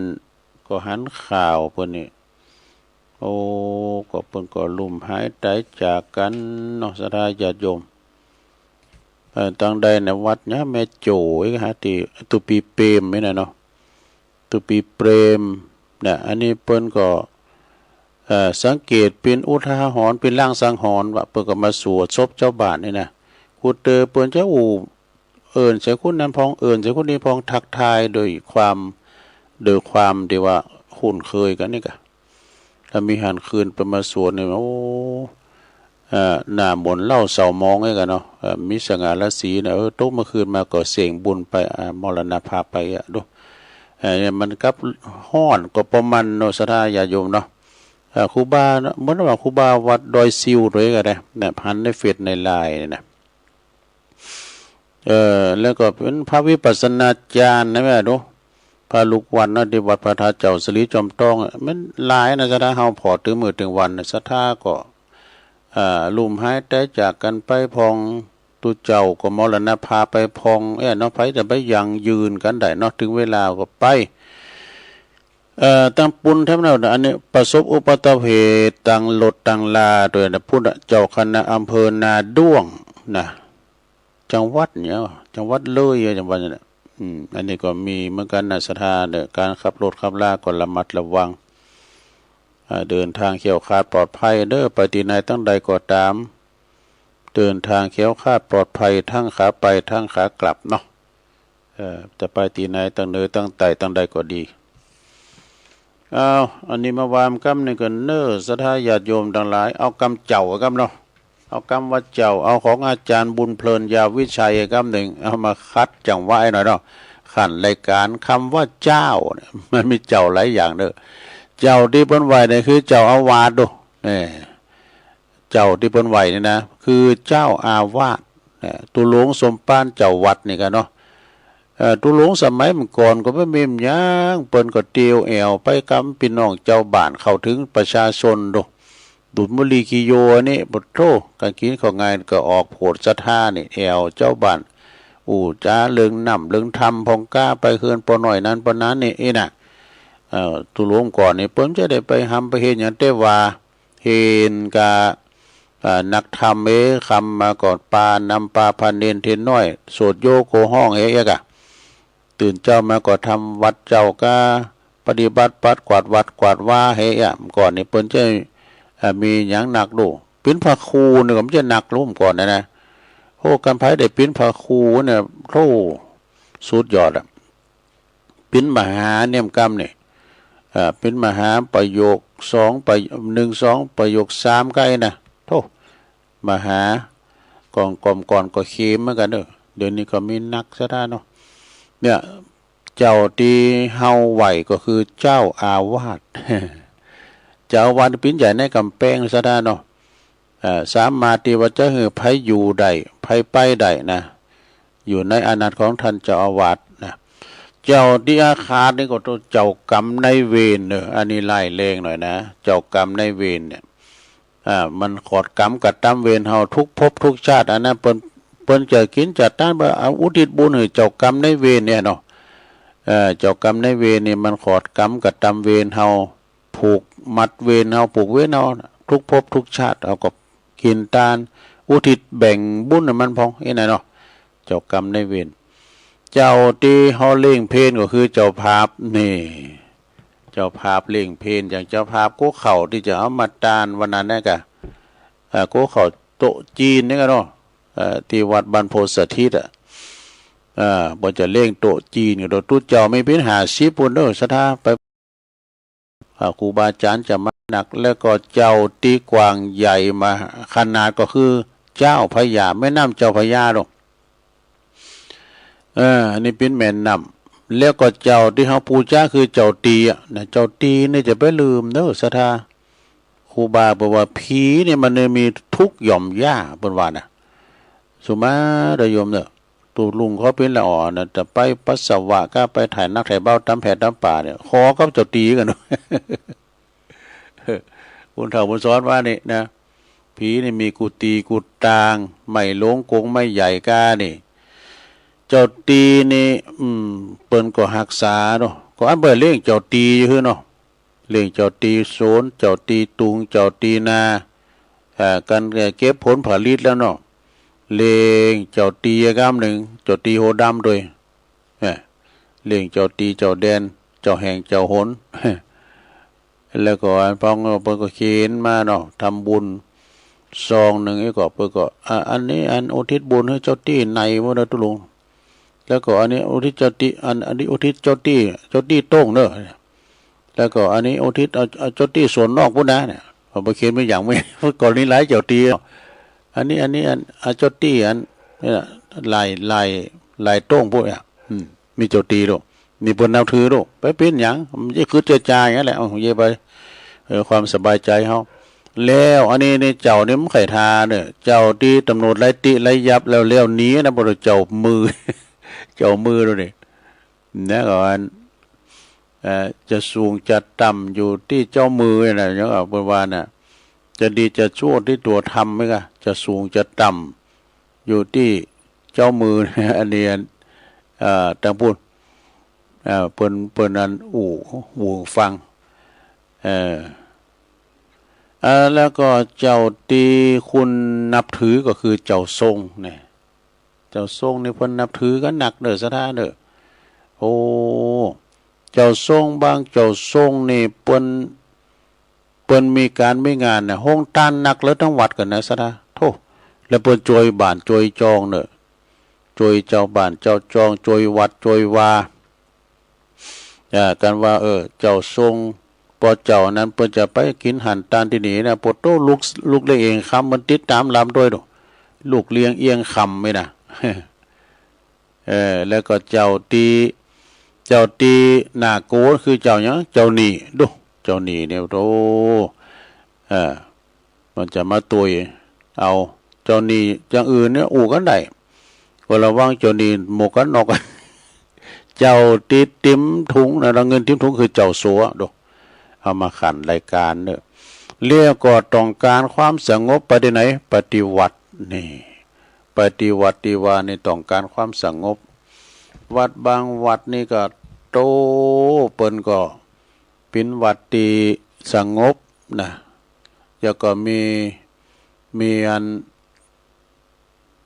มีแมกไม้นาพันมีเก้าไม้ใหญ่เก้าไม้โหลงก็ไม่ใหญ่ไม่โหลงนี่มันสบายหน่อยมันหุมเย็นนะถ้าว่าเฮามีเก้าไม้ใหญ่ไม่โหลงเนี่ยเฮาอยู่หุมเก้าไม้นี่มันเย็นศรัทธาญาติโยมเนาะเย็นอกเย็นใจ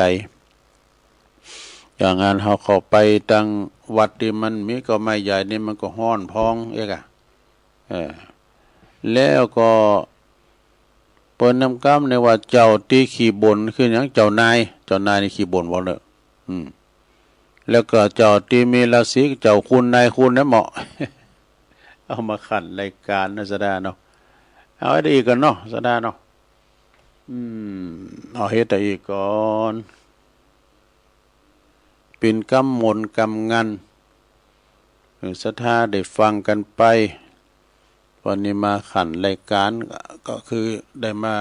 รับสันทานุญาตจากอาจารย์พระครูอภิวัฒนวิกรมวัดตุลุงเขารายการเน้นงานเฮาอีกอะงานวันนี้ก่อนวันที่21ก็ไปปากันที่วัดฝายหินเนอวัดฝายหินตำบลสุเตปจะมีทรงน้ำครูบาอาภัยสารัตถสังฆปาโมกอันนี้เป็นนันสังฆราชแห่งล้านนาเฮาเด้อแล้วก็ทรงนำพระธาตุโดยที่วัดฝายหินนี่เป็นที่ตั้งแห่งสถานีวิทยุคืนของงานวัดฝายหินนี่กว้างไกลไปเพลหลายดอยไปเพลเจียงดาวแต่ว่านี่ก็ไปคารวะครูบาอาจารย์ไปตัวหลวงพ่อเนาะที่วัดพระสิงห์ไปซื้อทำมา2 ผูกรู้เป็นทำไทยนะณโอกาสบัดนี้อันนั้นเป็นทำกุลปอกุลเมก็ก้อยลีบก็เอามาเทศให้ฟังเนาะว่านี่ไปทำสามิจิกรรมไปสุมาการวะเนาะครูบาอาจารย์โอ้ทุเจ้าติ้มวิหารหลวงเนาะวิหารหลวงของวัดพระสิงห์วรมหาวิหารแล้วก็โลดไปที่ครูบาน้อยแถมครูบาน้อยวัดศรีดอนมูลสระปีนะไปสุมาการวะเปิ่นครูบาก็อูดีเนอะไปก็ต้องไปถ่าเพิ่นภาวนาอยู่นะจะมีการตุเจ้านะตุสถาก่อนรอไปเข้าไปไหวไปสาเพิ่นนี่ก็วิหารเพิ่นน่ะโลงสถาวิหารเพิ่นโลงที่วัดศรีดอนมูลเนาะ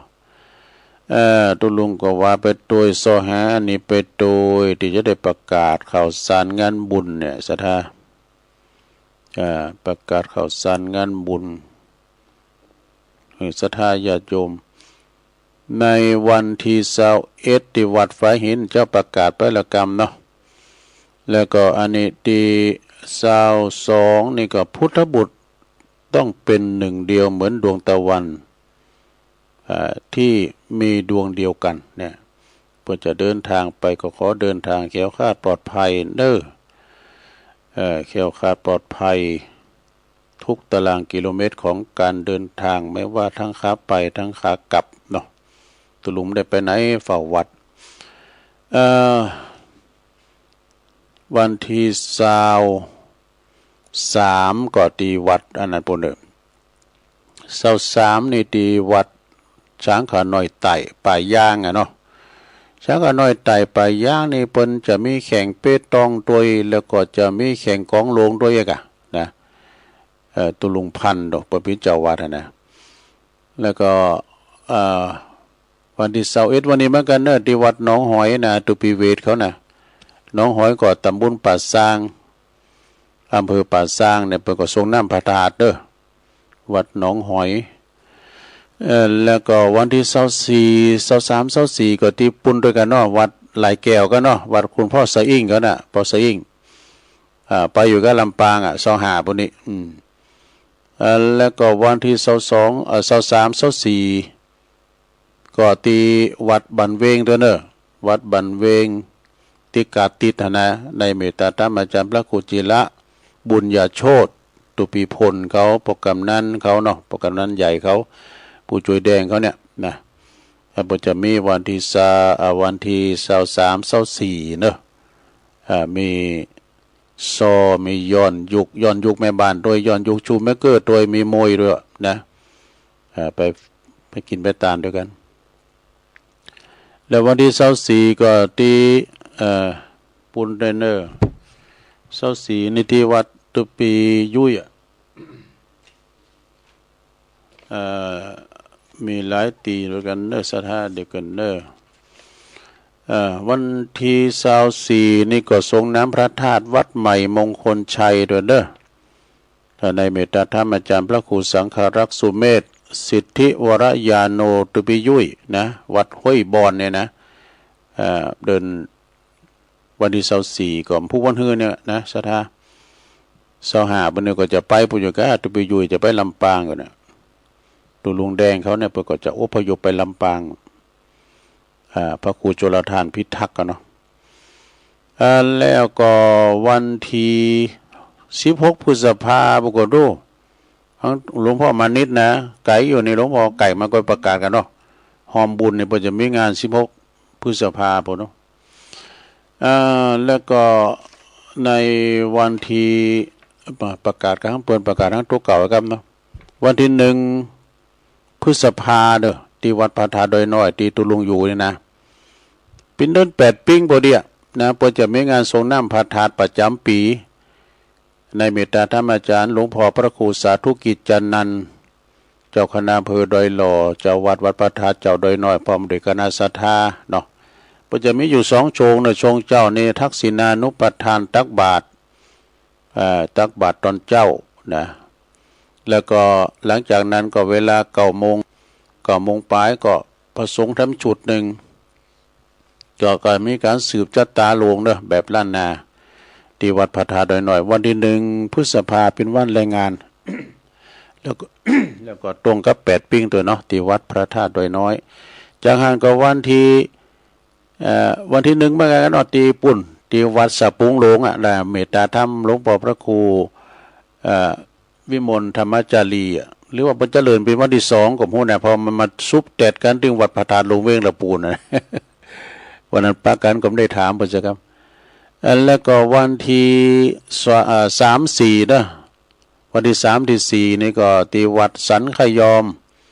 ก็เนี่ยใกล้ๆในลายตุงนี่สันขยอมได้หล่อไปนะในเมตตาธรรมพระอธิการแจ้งสุทธิจิตโตตุปีออสเขาโปรแกรมนั้นบุญทรัพย์ปัญญาเขาเนาะเพิ่นจะมีงานเด้อทรงน้ำพระธาตุมีเครื่องแห่ด้วยมีย้อนยุกตัวเยอะอ่ะวันที่3ที่4 พฤษภาคมเนาะ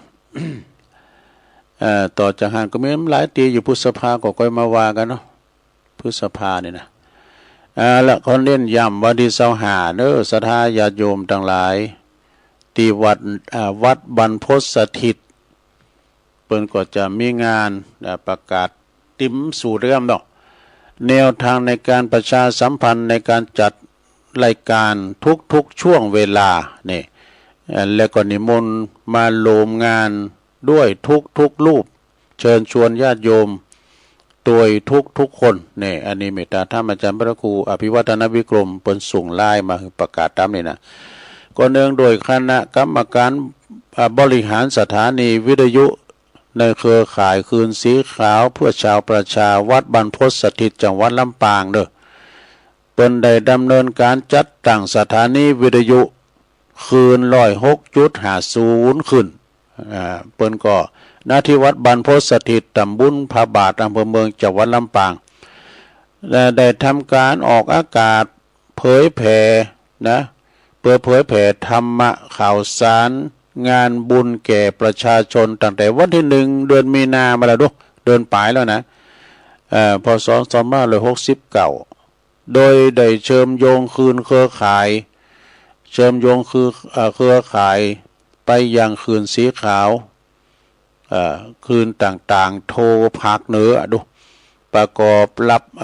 บกับรับเชื่อมสัญญาณรายการธรรมะจากพระสงฆ์ครูบาอาจารย์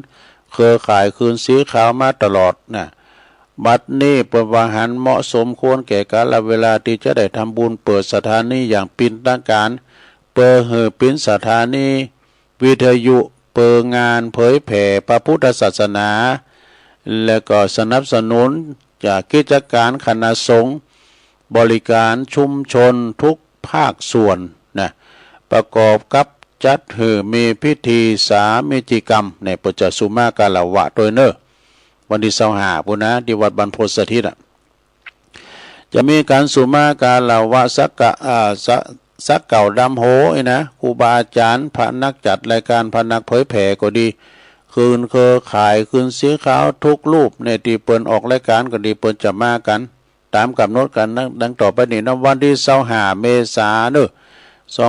2569เวลา8 โมงประกอบพิธีสวดถอนก่อน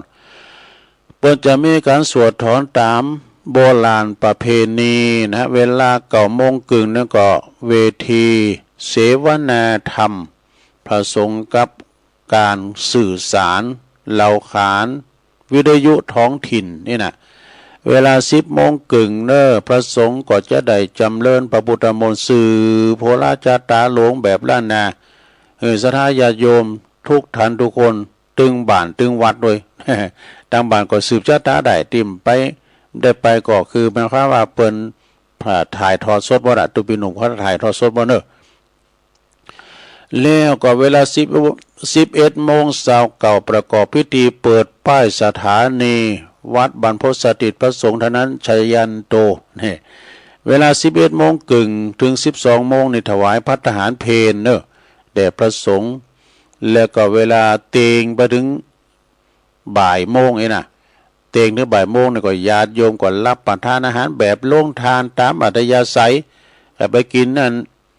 น้ำพริกน้ำปูตุลุงดอยก็ได้นะอย่างก็น้ำพริกน้ำปูก็ได้เอาหน่อไม้มาด้วยเนอะตุลุงเนอะครูบา หลวงปู่เพิ่นว่าจะเอาอันโฮงตาลมาด้วยนะหลวงปู่พระครูปฏิภาณธรรมทินแล้วก็เวลา13เนี่ย13บ่ายโมงนี่ก็ประกอบพิธีสามิจิกรรมเปิดจะทำพิธีสามิจิกรรมสักเก่าดำโหครูบาอาจารย์เนี่ยประสงค์พระนักเผยแผ่จำนวน50 ตุนกันเนอะ50 รูปโดยการโดยเมตตาธรรมหลวงพ่อพระครูนิวิตศีลสังวรท่านผู้อาวุโสแล้วก็ทั้งเจ้าคณะอำเภอเวียงป่าเป้าเนอะพระครูหลวงพ่อนิวิตศีลสังวรนี่นะแล้วก็หลวงพ่อพระครูปฏิภาณธรรมทินพระผู้อาวุโสจัดรายการ2 ชั่วโมงในเสียงตกเนอะเสียงตกต่างหลวงพ่ออำเภอก็ตามแล้วก็เมตตาธรรมอาจารย์พระมหาท่านพระมหานพดลสุวรรณเมธีอันนี้เป็นเจ้าตีดูท่านพระมหาสมชาติชาตปัญโยนี่นะเป็นเจ้าของพื้นที่เป็นเจ้าตีเนี่ยเป็นฝ่ายตอนรับแล้ว ทางซ้ายนี่ก็เมตตาธรรมอาจารย์พระครูอภิวัฒนวิกรมมันนี่เป็นประธานเครือข่ายก็แล้วเนอะประธานใหญ่ก็คือหมายความว่าเป็นประธานคืนสีขาวเขาด้วยครูบาอาจารย์ไปกันหลายเนาะศรัทธาพระพุทธจะมีเวลา14 นาฬิกาหรือว่าบ่าย2นี่จับฉลากด้วยศรัทธาคืนกำไรให้แก่ท่านผู้ฟังนี่นะพุทธจะมีแจกวิทยุก้าเครื่องใจไม่ซอยกูสิ่งกูอย่างเด้อมีหม้อหุงข้าวไฟฟ้าก้าพัดลมก้าอย่างถังเหลืองก้าอย่าง เปิกว่าคืนกำไรให้แก่ท่านตอบแทนเป็นการเป็นรางวัลตอบแทนญาติโยมที่เปิ่นฟังรายการเปิ่นก็จะไปรับสลามจะว่าจะแจกห้องคุณนั้นมาใจนะก็คือเขาไปลุงทะเบนคืนทะเบนแล้วก็เปิ่นจะแจกคูปองกะต่อไปก็หมายเลข17ออกไว้แล้วนี่แหละอันนี้จะได้อย่างนี้โอ้ได้ถังเหลืองเนี่ยโอ้อันนี้ได้ถ้วยยำลาบ เวลา15 นาฬิกาบ่าย3นี่เปิ้นก็จะมีเซตพิธีการเดินทางกลับบ้านด้วยสวัสดิภาพโดยปลอดภัยจากนั้นในการนี้ก็จึงขอกราบนิมนต์ครูบาอาจารย์พระสงฆ์นักเผยแผ่ธรรมทุกรูปนั่นและก็เชิญชวนญาติธรรมได้ลมพิธีทำบุญเปิดสถานีวิทยุบรรพตสถิตวัดบรรพตสถิตแล้วก็ทำพิธีสามิติกรรมสักเก่าดำโหครูบาอาจารย์เนาะสุมาการเหล่าวะประจำปี69พร้อมเพลงกันเนอนิมนต์ประสงค์ได้จัดเตรียมสิ่งของเปิ่มมอบให้ญาติโยมปีนของขวัญแล้วก็จับสลากรางวัลคืนกำไรแก่ท่านแก่สู่ประชาชนรูปละ5 ชิ้นอย่างก็ได้นะกระติกน้ำก้าหมอนน้ำก้าไอ้น่ะหรือว่าจะของกินของด่อยของกินของใจพัดลมก้าอย่างน้ำยาล้างหัวเห็บก้าว่าบ้าใจอันน้ำยาปรับผ้านุ่มก้าน้ำยาซักผ้าก้าผงสะโคก้าอีกอะนะผงดำโหก้าอ่ะเฮาเป็นผู้ให้จักมีความสุขใจยิ่งเป็นผู้ฮับมาเมื่อแล้วเป็นผู้ให้ครับเนาะมันจะเอาอย่างไปนี่ตุลุงก็มันได้ไปฮับตาไหนก็เลย มีกระถางเหลืองเลยมีกระถางเหลืองเลยแต่เอาย่างนะมาเป็นของกำนันหมดก็อันนี้ก็ว่ากันไปเนาะแสดงโอ้เวลาก็โวยได้หรอเดี๋ยวจะตักละกัน ขอบคุณนะวันนี้ครูบาสุทัศน์เนอวัดนางเลไหวสานะครับเนอลำปางพุ่นเนอยงยุทธมานีวันจากลำปางเหมือนกันเนอบ่อแห้วลำปางนะแล้วก็โยมแม่ครูเกษณีโดยบุญส่งจากลำปางไหวสานะครับเนอโยมยุพินหอมมาลาพี่น้อยฟังจากบ้านแม่โยกชัดเจนดีแม่ครูธัญญาทองอิ่มจากกศน.เพิ่นฟังตลอดนั่นนี่นะแม่อุ้ยสาวคุ้มตะวันเมืองวะเขานี่นะบรรจงกันทวงศ์นำดิบเนอเนอะนะแม่สินทิพย์บุญเลิศเดี๋ยวเพิ่นฟังกันอยู่นะได้ยะนะอาจจะเปิดสาย2-3 สายใดก็เนาะก็เดี๋ยวได้ฟังอาจารย์สาธิตทำมาพิวัตรกันต่อไปมีก็089 955 6506นี่เดี๋ยวก็ไปปากันที่วัดฝายหินเด้อ0899556506เจริญปอนเจ้าพระเจ้าเมื่อเจ้าเนี่ยก็ฟังคดีโลกคดีธรรมเหมือนกันนะเจ้านรถตู่ไปจุนตายรถรักใหม่นะเจ้านะคนว่ากรรมนะตอนใหม่มาเต็ดโอ้ก็ดีนะเจ้า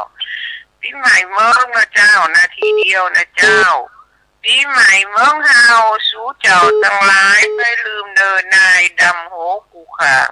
อยู่ต้อยกันมาว่าใดอย่าห้างเพิ่นเป็นกูข่างสีดีได้เดินได้ใหม่หือได้เครื่องสีว่าเดี๋ยวครบปีขอสุมาเจ้าโอเมบางภูอยู่กันพ่อเฒ่าบอกเก้ยเนอเจ้าสุมาขมินสุ่มปล่อยน้ำสุกันท่าเวนกำทำมาลดลาเลือเจ้าพ่อเมสอนมาเวนเวลากินข้าวกินหลังคนเจ้าเล่นนาเวลากวาดบ้านลงป่านกายาก็เป็นบาปกาเป็นว่าอันเจ้าขอหือโชคดีสุดดีหัวเก่ามาเมียมาเจ้าปังแปลว่า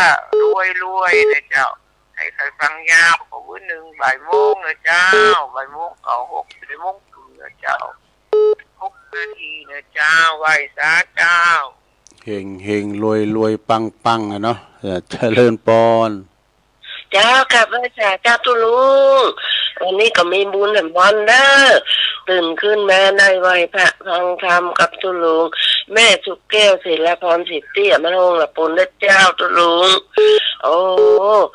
เป็นบุญเป็นกุศลเด้อแจ้งมาคำมาได้ยินเสียงน้ำเสียงธรรมเนี่ยเจ้ากับไหวจ้าเปิ้นฟังกันนักกันหลายนะเจ้าตุลุงเจ้าโพดแผ่วไหลแก้วบ้านป่อสะอิ่งตุนเด้อเจ้ากับไว้สาธุแล้วเจ้าตุลุงเจ้าวันทีมสังก็ให้อันตีวันเกิดของครูบาเนาะครูบาเสาคำ4 มินาอีกฮะ3-4 มินาอีได้ถามมาตุปี4อ่านกันเด้อตุปีบาทเขาเจริญปอนก็ให้พระเจ้าตุลุงฟังตุลุงอยู่นะเจ้าฟังธรรมอยู่ตั้งได้เหตุการณ์จกดีเนอร์ชัดเจนดีเนาะเจริญปอนสักการครับโอ้หลวงพ่ออะตีเองจะหมดเวลาแล้วมีอยู่อีก5 นาทีจะบิณฑบาตอาจารย์บิณฑบาตอยู่ก่ะครับมาตรการครับไว้สาครับหลวงพ่อกฤษนะหลวงพ่อกฤษนี่เป็นอยู่พวกเจงดาวหมดเด้อเจงดาวก็จัดไกนะก็โอ้คืน104วัดไฟหินไปถึงปุ่นน่ะเจงดาวพุ่นน่ะเนาะตัวลุงไปเมืองฝางเนี่ยปุดโตเลยปุ่นน่ะมันยังปังเฟิงกันเนาะปังเฟิง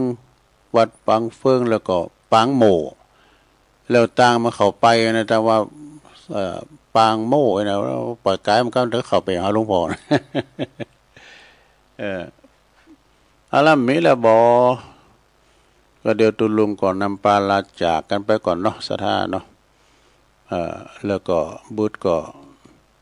เดี๋ยวก็ฟังอาจารย์ท่านพระอาจารย์สาธิตทีละปัญโยเพิ่นก็จะมาเข้ารายการต่อจากตุลุงนี่เนาะเจริญปอน เจ้าพระสายเจ้าตะลุงตั้งใดยังไม่มีประเด็นนะเจ้าโอ้ประเดชดันใจประเดชดอนใจประเดชเนาะใกล้กับสถานีฮะกะสถานี104เนาะแม่เจ้าฟังตรงนี้ชัดเจนดีเจ้าเดี๋ยวยินดีเนอะฟังตลอดเลยนะเจ้าตะลุงขอบคุณหลายๆเนอะสาธุเจ้าให้มันเต้นโทรมาก่อนเป็นอย่างเด้อศรัทธาญาติโยมนะเอาไว้เตือนหน้าแถมนะวันนี้ก็จะสมควรเวลาตุลุงนำรายการจากลาศรัทธาไปก่อนเด้อ